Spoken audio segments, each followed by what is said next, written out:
lewat siaran online. Tuhan berkati kita semuanya. Mari kita tundukkan kepala, kita berdoa. Bapa kami yang ada di surga, Bapa yang kami puji dan kami sembah. Pagi hari ini kami bersyukur di hari Minggu tanggal 17 Mei tahun 2020 Engkau tetap pelihara kami. Dalam situasi apapun juga Engkau tetap sama, karena Engkau tidak akan berubah sampai selama-lamanya.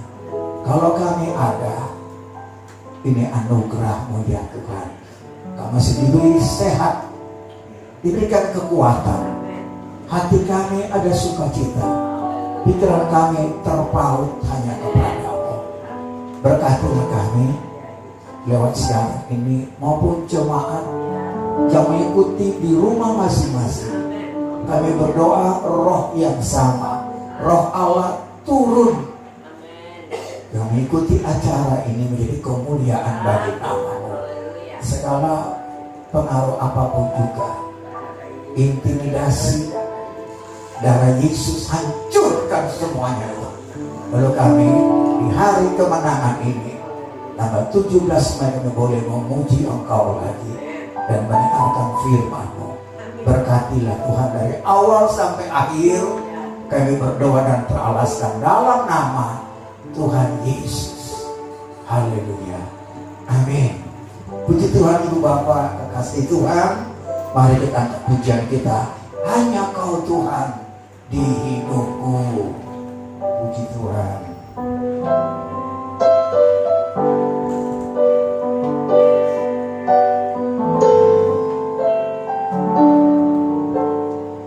Hanya Kau Tuhan di hidupku.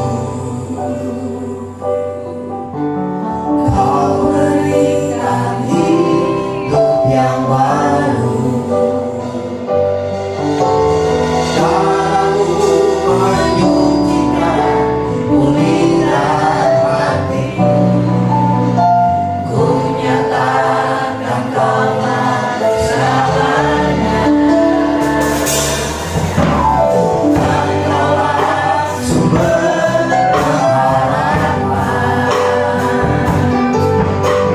Kuasaku satu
Bukalah dalam buku Mazmur 91 ayat 1 dan ayat 2. Mazmur 91 ayat 1 dan ayat 2, dan disambung lagi Mazmur 18 ayat 20. Kita mulai dari Mazmur 91 ayat pertama dan kedua. Orang yang duduk dalam lindungan yang maha tinggi dan bermalam dalam naungan yang maha kuasa akan berkata kepada Tuhan, tempat perlindunganku dan kubu pertahananku, Allahku yang ku percayai. Mazmur 18 ayat 20. Ia membawa aku keluar ke tempat lapang. Ia menyelamatkan aku karena ia berkenan kepadaku. Puji Tuhan. Haleluya. Hari-hari ini kita masih dalam situasi yang bisa mencemaskan, bisa juga membingungkan, karena pikiran kita terlalu kuat dalam membaca setiap keadaan. Segala sesuatu ini berlangsung. Kalau kita melihat dalam firman Tuhan, maka tidak ada sesuatu hal yang terjadi tanpa setahu Tuhan. Ada pengarang lagu yang berkata, kalau Tuhan izinkan situasi itu terjadi. Tapi pengubah lagu ini lalu juga menjawab dalam karangan lagunya bahwa Tuhan sanggup selesaikan. Jadi ini yang kita lihat dalam firman Tuhan. Walaupun situasi seberat apapun, dalam buku Roma juga dikatakan bahwa Allah itu turut bekerja. Jadi Allah tetap peduli dengan umatnya. Dia tidak akan membiarkan umatnya. Dia tidak akan meninggalkan kita. Kalau saat ini ibu bapak bisa ikutin siaran ibadah ini, kita masih sehat, masih diberi kuat, anggota keluarga semua sehat. Mari kita bersyukur dulu kepada Tuhan. Sementara kita dengar, sementara kita lihat di mana-mana berkat Tuhan. Tapi kita masih diberi sehat, kita masih diberkati, dicukupkan. Saya merasa dicukupkan oleh Tuhan, dan saya percaya kita semuanya merasa dicukupkan oleh Tuhan. Tuhan membela anak-anaknya. Dalam perjanjian lama dikatakan Tuhan membedakan. Haleluya. Yang saya mau katakan dari bacaan Mazmur 91, perikopnya berkata dalam lindungan Allah. Hal yang saya mau ingatkan bahwa setiap orang yang sudah percaya kepada Tuhan Yesus, Yohanes 1 ayat 12, Yohanes 1 ayat 12, setiap orang yang sudah percaya kepada Kristus, dia mendapat posisi. Yang kita harus ingat, ayat 12. Tetapi semua orang yang menerimanya diberinya kuasa supaya menjadi anak-anak Allah, yaitu mereka yang percaya dalam namanya.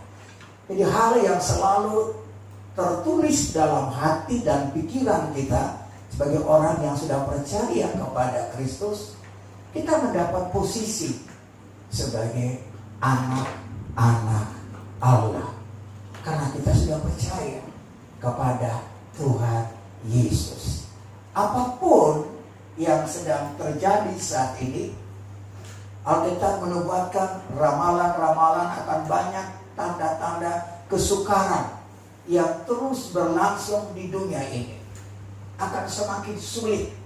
Mungkin hari-hari ini corona belum terlalu berat, bila dibandingkan satu peristiwa yang dinubuatkan, diramalkan dalam buku Wahyu bahwa itu pasti terjadi.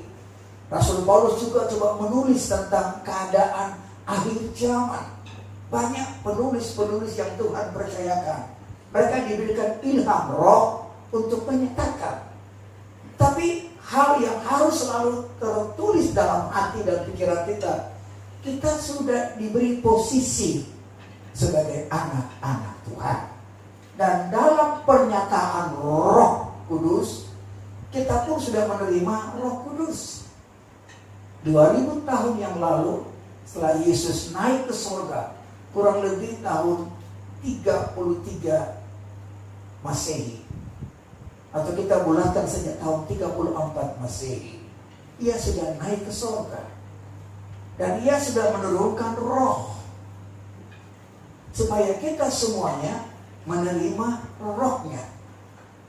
Dengan menerima roh Allah, bukan hanya posisi yang kita berada, bukan hanya tempat di mana kita berada, tetapi ada kuasa, ada otoritas. Ini yang perlu juga dijaga oleh orang yang percaya kepada Tuhan Yesus. Jangan dulu merasa puas kalau sudah terima posisi sebagai anak-anak Allah. Tapi juga yang kedua, kita ini menerima otoritas. Tuhan memperlengkapi hidup ini sedemikian untuk menghadapi tantangan yang besar, menghadapi musuh Allah, yaitu iblis. Sehingga Rasul Paulus menulis dalam jemaat Efesus pasal 6 ayat 11 dan seterusnya, supaya kita diperlengkapi dengan senjata-senjata Allah. Itu kelengkapan roh kudus yang diberikan oleh roh Allah kepada orang yang percaya. Dengan kelengkapan roh ini, kita akan merasa ada sesuatu yang beda dalam hidup ini. Hidup yang belum percaya Yesus, hidup yang tidak mendapat otoritas, itu berbeda dengan hidup yang punya posisi dalam Kristus dan terima otoritas. Kenapa saya katakan bahwa harus mempertahankan posisi dan otoritas? Tanpa mempertahankan posisi dan otoritas sebagai orang yang berada dalam Kristus Yesus dan oleh gerakan roh, maka kita akan kehilangan, akan diambil. Musuh besar kita manusia adalah iblis. Iblis juga adalah musuhnya Allah. Dan iblis selalu berusaha untuk mengambil otoritas dalam hidup kita. Iblis tidak bisa mengambil posisi. Dia mau coba seperti Allah, tidak bisa. Tapi iblis akan mengambil otoritas. Coba kita belajar kembali dalam Kejadian pasal 1 ayat 26, saya mulai. Kejadian pasal 1 ayat 26, berfirmanlah Allah, baiklah kita menjadikan manusia menurut gambar dan rupa kita, supaya mereka berkuasa. Kita garis bawah ini kata-kata berkuasa atas ikan-ikan di laut dan burung-burung di udara, dan atas ternak, dan atas seluruh bumi. Bayangkan, kita garis bawah ini. Dan atas segala binatang melata yang merayap di bumi. Ayat 27, kita pindah lagi. Ayat 27-nya. Maka Allah menciptakan manusia. Manusia itu menurut gambarnya. Menurut gambar Allah diciptakannya dia. Laki-laki dan perempuan diciptakannya mereka. Allah menjadikan manusia serupa dengan Allah sendiri. Untuk apa ini semuanya? Supaya ketika Lucifer, iblis yang sudah kalah itu, yang tadinya pernah berkata, aku mau sama seperti Allah. Dan ketika iblis Lucifer melihat manusia, manusia ambil gambar seperti Allah. Dijadikan seperti Allah, supaya musuh Allah, musuh manusia, yaitu Lucifer, iblis, tidak bisa berkuasa atas kehidupan manusia. Haleluya. Jadi Adam diberi kuasa. Kita membaca tadi ayat-ayat itu, Adam diberi kuasa. Dan ini nyata sekali. Dia berkuasa atas laut, berkuasa atas daratan, bahkan bumi seluruhnya. Adam berkuasa. Sampai kalau kita lihat binatang pada waktu itu, gak ada binatang bercakar-cakaran. Saya pinjam Yesaya 65 ayat 25. Yesaya 65 ayat 25 berkata begini, serigala dan anak domba akan bersama-sama makan rumput. Ya, singa akan makan jerami seperti lembu, dan ular akan hidup dari debu. Tidak ada yang akan berbuat jahat atau yang berlaku busuk di segenap gunungku yang kudus, firman Tuhan. Jadi kalau waktu zaman Adam berkuasa, punya otoritas, tidak ada binatang bercakar-cakaran. Gak ada yang lebih besar lalu menelan yang kecil. Tapi kalau kita lihat sekarang, kacau keadaan ini. Apa yang telah menyebabkan manusia kehilangan otoritas? Adam kehilangan otoritas. Dan ini yang saya mau katakan. Posisi kita sudah di dalam Tuhan. Dan yang kedua, kita diberikan otoritas, yaitu roh yang ada kuasa. Tapi ada hal yang perlu kita waspadai dalam hidup ini, yaitu musuh Allah, musuh kita, iblis. Karena saya mau pinjam dalam Matius pasal 4 ayat 8 sampai ayat 10. Saya tertarik pada bacaan ini. Memang ada 3 hal ketika Yesus berpuasa 40 hari 40 malam. Ia dicoba oleh iblis dan roh, kita perhatikan roh yang membawa dia. Ya, pada ayat 1 saya pinjam dulu. Matius 4 ayat 1. Maka Yesus dibawa oleh roh ke padang gurun untuk dicobai iblis. Ini yang saya mau katakan, bahwa dalam alam roh, otoritas yang kita berada ini, kita mesti jaga. Karena terkadang roh izinkan kita masuk padang gurun. Entah pada gurun apa yang ibu bapak sedang alami sekarang ini. Entah pada gurun apa yang orang lain juga sedang alami. Tidak semua sama. Tapi posisi dan otoritas di mana kita berada, kita akan dibawa oleh roh. Ya. Dan seperti Yesus dalam bacaan Matius 4, saya pindah ayat 8 dan 10. Buat saya ini sangat menarik.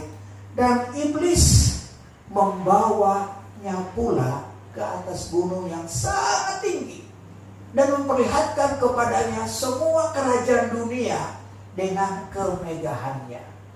9.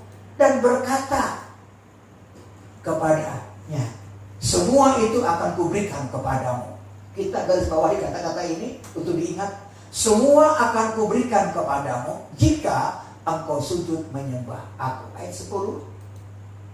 Maka berkatalah Yesus kepadanya, enyahlah iblis, sebab ada tertulis, engkau harus menyembah Tuhan Allahmu, dan hanya kepada Dia sajalah engkau berbakti. Pindah ulang ayat 8. Jadi pemikiran kita semuanya. Yesus dibawa di atas gunung yang sangat tinggi, lalu memperlihatkan semua keindahan kerajaan dunia ini. Lalu ayat 9 dia katakan, semua akan kuberikan kepadamu jika engkau sujud menyembah aku. Saya berpikir Yesus yang punya segala kuasa. Pasti saudara akan setuju dengan kata-kata saya. Pasti banyak orang percaya setuju akan berkata amin, haleluya, puji Tuhan. Oh, Yesus punya segala kuasa. Tapi dalam pengujian otoritas roh di sini, untuk kita ingat baik-baik, iblis mencoba Yesus dengan kata-kata akan kuberikan. Berarti Adam yang pertama di Taman Eden, itulah masalahnya. Adam tidak menjaga posisi dan otoritas dia. Dalam Kejadian tadi kita baca, dia diberi kuasa atas alam ini. Dia diberi kuasa atas binatang-binatang. Semesta alam ini dia punya kuasa, ini otoritas. Tapi iblis sudah mengambil dari Adam. Saya cukup curiga dengan kata-kata iblis kepada Yesus. Kau lihat semua keindahan ini, aku berikan kepadamu, asal kau sembah aku. Pemikiran orang dunia juga keliru. Mereka tidak mengerti bahwa kata-kata Yesus ini, kata-kata iblis kepada Yesus ini kata-kata karena iblis sudah mencuri dari Adam. Kuasa, otoritas itu dia sudah ambil. Kita perhatikan binatang bercakar-cakaran, semua kacau. Susunan keadaan dunia ini kacau balau. Kenapa? Karena iblis ambil alih menjadi kuasa. Pantas kalau 1 Yohanes 5 ayat 19 katakan bahwa semua putaran dunia ini porosnya ada pada kuasa si jahat. Nah, dia sudah ambil di saat Adam terlena. Adam tidak menyadari, dan banyak tokoh-tokoh Alkitab diceritakan Tuhan berikan otoritas kepada mereka, tapi iblis mencuri pada orang-orang tertentu. Sebab itu dalam ujian itu Matius 4 ayat 8 dan ayat 9, mata kita sekarang terbuka bahwa kuasa itu ada pada iblis. Tapi waktu Yesus ditantang, kalau engkau sembah aku, akan kuberikan otoritas ini, kuasa ini. Yesus berkata kepadanya, kita manusia. Jadi hari-hari di mana kita berada, mari kita jaga posisi kita sebagai anak Tuhan. Dan yang kedua saya mau katakan, otoritas kuasa ini jangan sampai hilang dalam diri kita. Yesus dalam Matius pasal 4 dia menyatakan itu, lalu iblis enyah.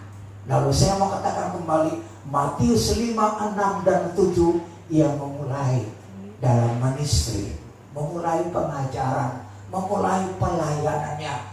Lalu Yesus mulai menyembuhkan orang-orang sakit. Ini pertanda bahwa Yesus yang ambil kuasa itu kembali. Kita berikan tepuk tangan dulu bagi Tuhan Yesus.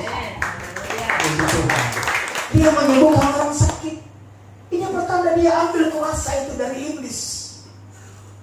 Bukan cuma orang yang sakit, yang sudah dikubur 4 hari seperti Lazarus. Bukan orang baru mati, sudah dikubur 4 hari. Dia katakan Lazarus keluar. Lazarus keluar, orang yang mati bangkit. Ini pertanda dia punya kuasa. Haleluya. Dan dia punya kuasa untuk berkata, akulah jalan kebenaran dan hidup. Tidak ada seorang sampai ke Bapa, ke surga, ke Allah tanpa aku. Dia ambil kembali jalan lintas ini untuk kembali ke surga. Sehingga Rasul Paulus dalam kata-kata tulisan dia berkata bahwa tanah air kita bukan di bumi ini. Kita boleh menjadi warga negara satu negara, tapi mengambil.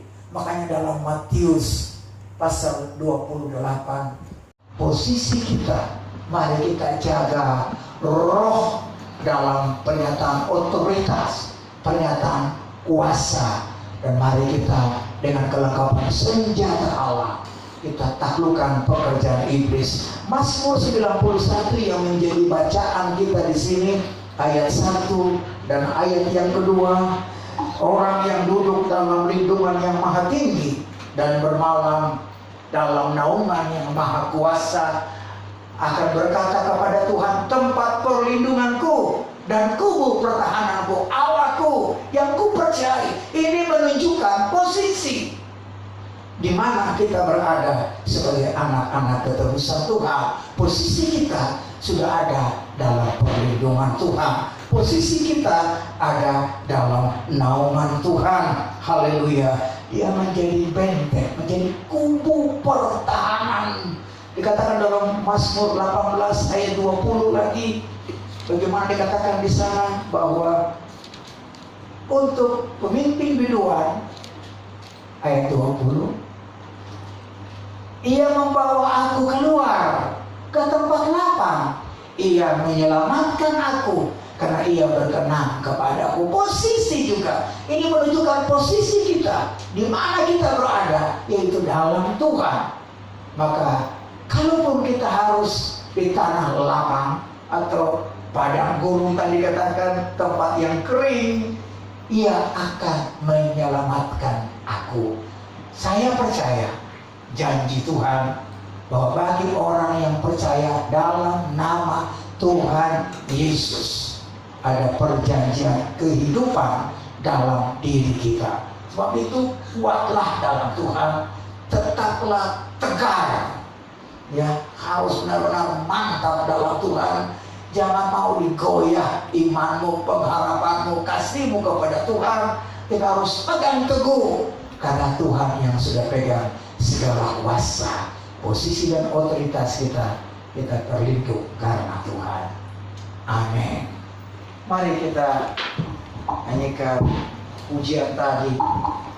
Pulihkanlah umatmu, Tuhan. Haleluya.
karena Engkau sanggup pulihkan kami, posisi kami sebagai anak-anak-Mu, otoritas yang Engkau berikan, biar itu nyata dalam hidup kami keseharian, dan kami tidak tertipu oleh musuh kami, yaitu iblis. Kami tidak beri kesempatan kepada iblis, dan kami percaya tangan Tuhan selalu menopang kami, menolong kami. Kami tundukkan kepala dengan hati yang rendah kepadamu ya Bapa. Berdoa bagi gereja-Mu, bagi umat tebusan-Mu di berbagai negara, berbagai bangsa, suku dan bahasa. Hamba-hamba-Mu dalam kesaksian, dalam pelayanan boleh menyokong, memberikan semangat, kekuatan bagi jemaat-jemaat. Nambah berdoa bagi jemaat yang sedang mengikuti siaran ini. Tuhan berikan kekuatan, semua punya kepastian iman bersama-Mu Tuhan, yang melakukan perkara-perkara yang besar. Kami juga berdoa buat bangsa negara kami Indonesia, Bapak Presiden, Bapak Wakil Presiden, Menteri-Menteri Kabinet, pejabat-pejabat baik Kapolri dalam jajaran kepolisian, Panglima, ABRI, TNI, Angkatan dengan jajarannya. Kami berdoa bagi tiap kepala daerah, gubernur, bupati, wali kota, sampai tingkat yang rendah. Kami berdoa selamatkan bangsa ini Tuhan. Kami lepaskan bangsa ini dari tiap pengaruh teroris, pengaruh orang-orang jahat yang coba mengacaukan bangsa ini. Kami berdoa selamatkan bangsa ini Tuhan, selamatkan Indonesia.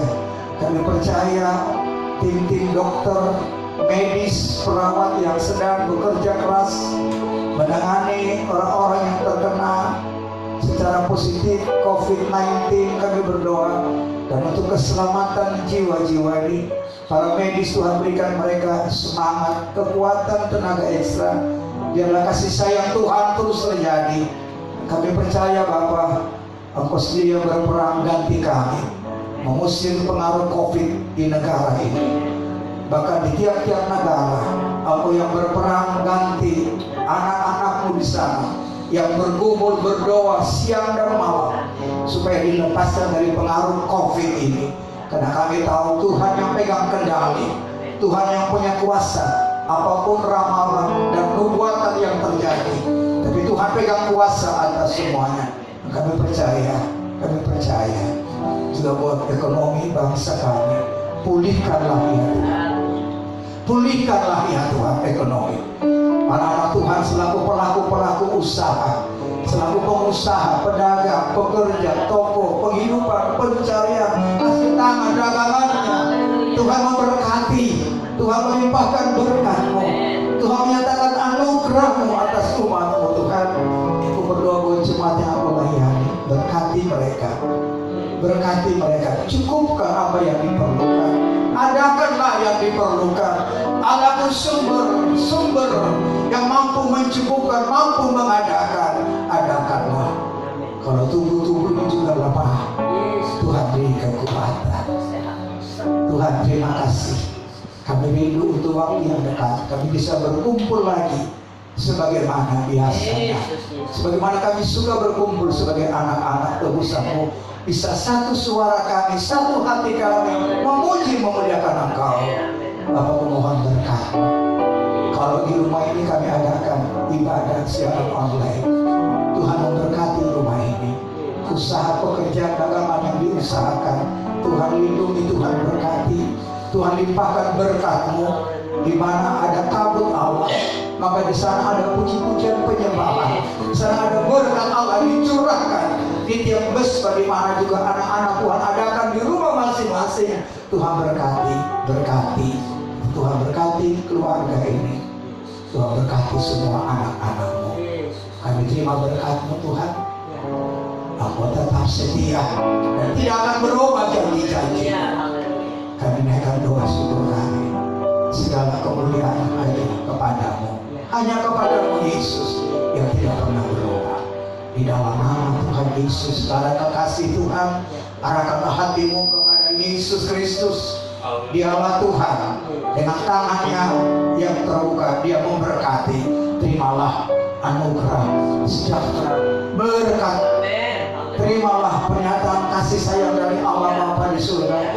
Terimalah Roh Kudus yang lagi berikan otoritas, kuasa menghibur, menolong, menyertai-Mu sekarang dan sampai hari pengangkatan gereja, dan Tuhan datang yang kedua kali dan sampai selama-lamanya. Puji syukur Tuhan memberkati. Haleluya.